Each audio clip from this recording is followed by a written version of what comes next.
भारत के भव्य और दिव्य रामलला के मंदिर का जो निर्माण हुआ है, लाखों शहीदों की कुर्बानी के बाद बाबर जैसे लुटेरे ने जो हिंदुओं का और सनातन का अपमान किया था, उस अपमान का बदला संपूर्ण विश्व के हिंदुओं ने एकत्र होकर, सारे मतभेद भुलाकर, मन भेद भुलाकर एकत्र पूरी ताकत के साथ अवध में राम मंदिर का निर्माण किया। पर इस राम मंदिर का जब जब निर्माण का मौका आया तो कांग्रेस ने विरोध किया, और जब राम मंदिर का भव्य और दिव्य प्राण प्रतिष्ठा समारोह आयोजित किया गया, देश के संत महंत और भारत के प्रधानमंत्री नरेंद्र मोदी जी भी और आरएसएस के परम पूज्य सरसंघ चालक जी भी उसमें उपस्थित थे, तब भी कांग्रेस को बुलाया था, पर कांग्रेस नहीं गई। शायद दिग्विजय सिंह जी उस समय रामलला के प्राण प्रतिष्ठा समारोह में चले जाते तो भी शायद कांग्रेस उनको राज्यसभा नहीं भेजती।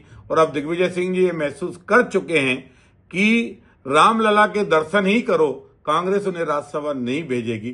शायद इसलिए वो रामलला के दर्शन करने जा रहे हैं।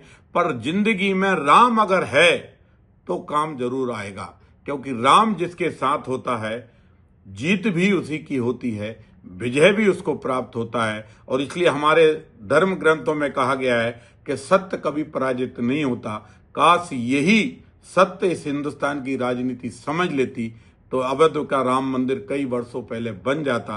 पर ठीक है, भारत के संत समाज ने संघर्ष किया, संघर्ष के बाद रामलला का भव्य और दिव्य मंदिर बना।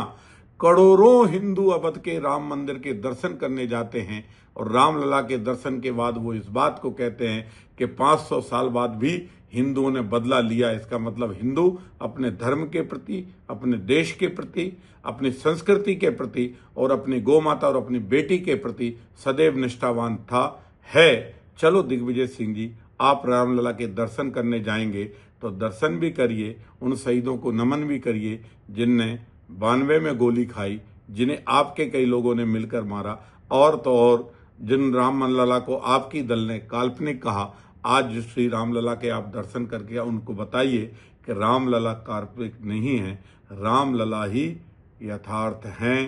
रामलला के दर्शन ही जीवन है, और वो अभागा जीवन है जो रामलला के दर्शन करने से वंचित रहता है। चलो रामलला की चरणों में पहुंचो, फिर बाकी का मार्ग रामलला ही बताएंगे। दिग्विजय सिंह जी की अयोध्या यात्रा को लेकर के भारतीय जनता पार्टी की बड़ी चिंता है। रामेश्वर शर्मा को ज्यादा चिंता हो रही है। ये सनातन का मामला है, जरा देखभाल के रामेश्वर जी।